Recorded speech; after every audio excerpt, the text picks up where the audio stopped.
I'm a former visa officer and a licensed U.S. immigration attorney, and today we're going to talk about why is it that visa officers do not look at documents. Every applicant that I know will spend months putting together a beautiful pile of papers that they plan to bring to their U.S. visa interview. It might include an invitation letter. It might include a beautiful package that your immigration attorney put together for you. Perhaps it's got bank statements, or you have information about all of the assets you own in your home country, or perhaps you have your parents' documents if you're a young person planning to study in the US. Well, guess what? More often than not, the visa officer won't even look at them.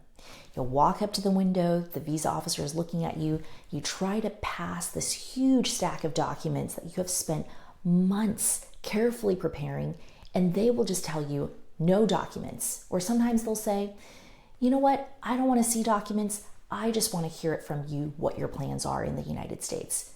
I know this because when I was a visa officer for 7 years, this is something that I often said at the visa window to applicants who are hoping to get a visa. And there are really a few very important reasons why visa officers don't look at documents. Number one is that visa officers are always trying to go as fast as they can. They have between 30 seconds to 3 minutes to make a decision on your case. And if they take the time to take your stack of documents and start rifling through them, that takes up a lot of time, and it probably won't tell them anything about whether or not you're qualified. So they're trying to be speedy. They're trying to interview all of the people standing in line behind you so they can get to lunch or get home after work, and they simply don't have the time to look at every single piece of document that a person will bring to their visa interview. So that's reason number one. Reason number two is that in many countries around the world, actually documents can be faked. They can be forged.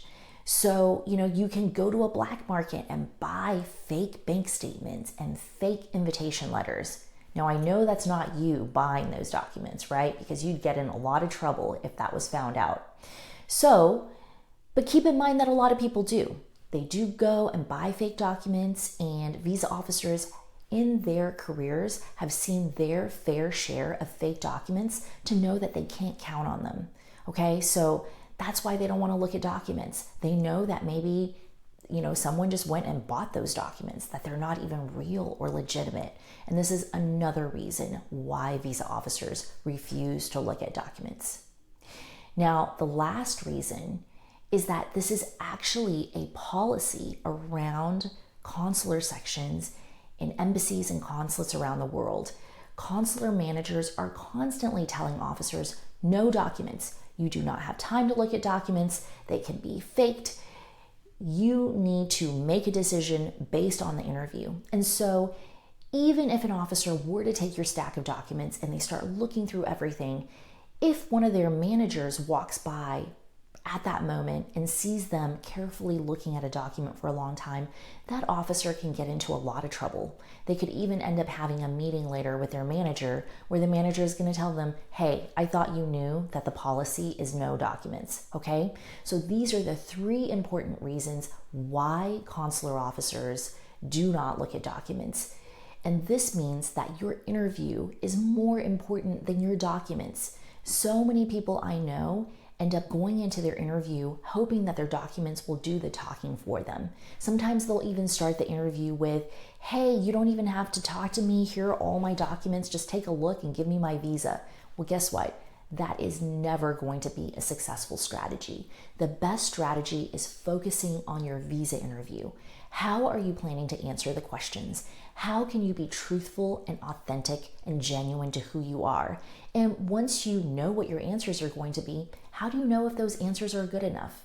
Well, this is where I come in. I am a U.S. visa expert, having been a visa officer for over 7 years, and being an immigration attorney, I have been working with so many clients just like you, navigate problems they've had with the U.S. visa process, tackling visa denials and changing those denials into visa approvals. And I am so happy to say that I've had so many successful stories for my clients. So if this is you and you need help working with an expert to make sure that you're ready for the interview, that your answers sound great, and that you are, not just memorizing something and sounding kind of like a robot. Work with me. I am your US visa expert and I am here to help. You don't have to do this by yourself, okay? So if you found this video helpful, please hit the subscribe button. I'm trying to make more videos every week that can tell you more about the mysterious and secret world of US visas and visa interviews, and I hope that this will be helpful. But also visit my website, www.zfvisa.com, and there you can find more information about who I am, what my credentials are, and how I can help you be successful in the US visa process in your journey to reaching your goals in the United States. And I look forward to working with you.